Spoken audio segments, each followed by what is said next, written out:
ทักทายสบายดียามเช้าๆที่สดใสตะเวนผาดปลายไม้มารีวิวถ่ายทอดให้พี่น้องเบิ่งโอ้ยฮอดฤดูปั่นเลยเด้นี่ฮอดฤดูปั่นเลยเด้ลำยาวลำใหญ่อายุ3 เมตรลำหนึ่งคันบกว่า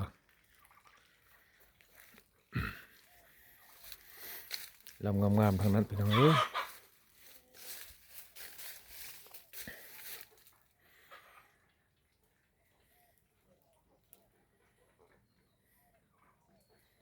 ลำงามๆทั้งนั้นฮอดฤดูปั่นแล้วพี่น้องเอ้ยฮอดฤดูปั่นแล้ว